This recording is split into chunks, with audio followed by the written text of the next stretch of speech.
Hello guys, welcome back on my channel maths with magic. आज हम लोग class 8 का चैप्टर लीनियर इक्वेशन पढ़ेंगे, जो कि चैप्टर नंबर 8 है जूनियर RS अग्रवाल बुक से। ठीक है, तो देखो इसमें क्या है।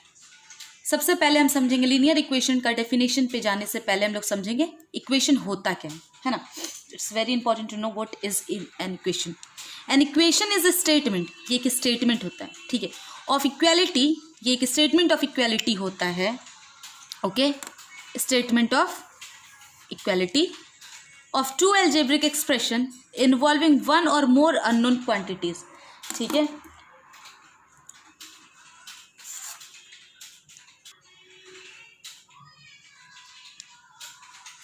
कहने का सेंस है ये इक्वेशन होता क्या है, तो उससे पहले हमें समझना पड़ेगा what do you mean by the statement of this equality. तो देखो, स्टेटमेंट ऑफ इक्वालिटी क्या होता है? एक ऐसा स्टेटमेंट, ठीक है, इन्वॉल्विंग, ऐसा statement involving the symbol this equal to का। ठीक है, ऐसा स्टेटमेंट जिसमें इन्वॉल्विंग द सिंबल दिस, तो इसे कहते हैं स्टेटमेंट ऑफ इक्वालिटी। ओके, तो समझना बात क्या कहना चाह रहे हैं हम। ऐसा इक्वेशन क्या है? एक स्टेटमेंट ऑफ इक्वालिटी है दो या दो एल्जेब्रिक एक्सप्रेशन का, जिसमें कि एक या एक से ज़्यादा अननोन क्वांटिटीज होते हैं, या आप कह सकते हो वेरिएबल्स, एक या एक से ज़्यादा वेरिएबल्स, क्वांटिटी या वेरिएबल्स होते हैं। वेरिएबल यू नो ना, जिसका वैल्यू हमें पता नहीं होता। ठीक है, कांस्टेंट जिसका वैल्यू हमें पता होता है। तो सबसे पहले ये लाइन आया कि an equation is a statement of equality. तो what do you mean by this statement of equality? तो स्टेटमेंट ऑफ इक्वालिटी ऐसा स्टेटमेंट होता है जिसमें कि ये सिंबल इन्वॉल्व होता है, यानी इक्वल टू का, जिस स्टेटमेंट में इक्वल टू का सिंबल इन्वॉल्व हो उसे कहते हैं स्टेटमेंट ऑफ इक्वालिटी। ठीक है, तो इक्वेशन में क्या होना चाहिए? सिंपली से हम कह सकते हैं दिस, ये सिंबल होना चाहिए। ठीक है, और दो या दो से ज़्यादा एल्जेब्रिक एक्सप्रेशन हो जिसमें अननोन क्वांटिटी एक या एक से, दो एल्जेब्रिक एक्सप्रेशन जिसमें अननोन क्वांटिटी एक या एक से ज़्यादा हो सकती है। यानी unknown quantity means what? Means variables you know ना, जिसका वैल्यू हमें नहीं पता, उसे क्या कहते हैं? वेरिएबल। क्लियर है? तो देखो, जैसे एग्जाम्पल हमने लिया 5x minus 5 is equal to 7 minus 2x। तो यू कैन सी हियर कि देखो स्टेटमेंट इक्वेशन में क्या होना चाहिए? पहला स्टेटमेंट ऑफ इक्वालिटी, तो यानी this symbol, you can see symbol use है ये वाला। ठीक है, फिर दो एल्जेब्रिक एक्सप्रेशन, एक ये एल्जेब्रिक एक्सप्रेशन और एक ये। ठीक है, और अननोन क्वांटिटी यानी वेरिएबल, तो देख सकते हो x क्या है? x क्या है? ये अननोन क्वांटिटी है।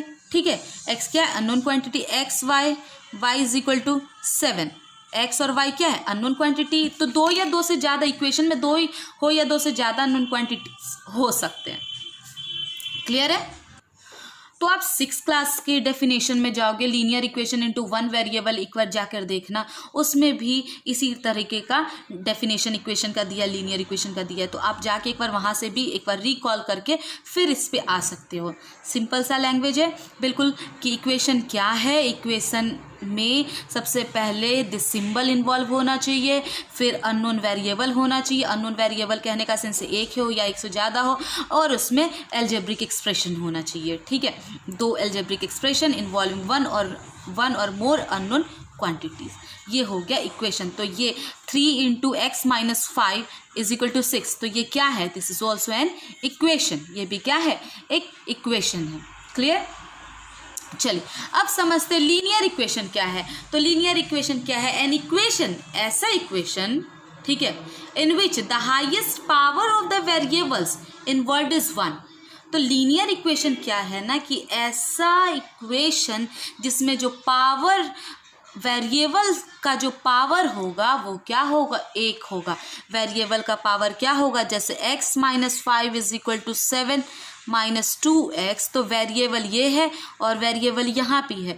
तो इस वेरिएबल का x वेरिएबल है, तो इसका पावर दिस क्या है? 1 है ना।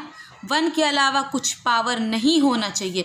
जैसे अगर तुमसे पूछा जाए क्या ये इक्वेशन है, क्या ये इक्वेशन है? तो तुम बोलोगे क्या ये लीनियर इक्वेशन है ये, बट क्या लीनियर इक्वेशन है? No, this is not linear equation, क्योंकि लीनियर इक्वेशन में power of variable should be 1, but यहाँ पे पावर ऑफ वेरिएबल क्या है? 2 है, तो ये लीनियर इक्वेशन का एग्जाम्पल नहीं हुआ। फिर इस वाले में देखो, ठीक है, तो y क्या है? y वेरिएबल है, अननोन वेरिएबल, और इसका पावर क्या है? कुछ नहीं है, तो 1 है, 1 के अलावा कुछ नहीं। अगर 2 भी लिखा तो 1 तो लिखते नहीं है, पावर होता है तो 2 3 4 लिखा है तो बोलना वो लीनियर इक्वेशन का एग्जाम्पल नहीं है। तो लीनियर इक्वेशन का बड़ा सिंपल सा equation example definition, an equation, ऐसा equation in which the highest power of the variables involved is 1। Variable जो होगा, ऐसा इक्वेशन जिसमें जो वेरिएबल्स होगा उसमें वेरिएबल का पावर क्या होगा? 1 के अलावा कुछ भी नहीं, और 1 लिखा नहीं जाता है, तो वो क्या होगा? लीनियर इक्वेशन होगा। 8x is equal to 20 plus 3x, ये क्या है? ये x क्या है? वेरिएबल, और इसका पावर कुछ नहीं है, 1 के अलावा कुछ नहीं है ना, तो ये हो गया लीनियर इक्वेशन का एग्जाम्पल। क्लियर? तो इस तरीके से हम लोग एक्सरसाइज 8A आगे बना सकते हैं इसके हेल्प से, जब तक आप एग्जाम्पल सॉल्व कर सकते हो। फिर हम लोग नेक्स्ट वीडियो में देखेंगे कैसे एक्सरसाइज 8A सॉल्व करेंगे। Thank you.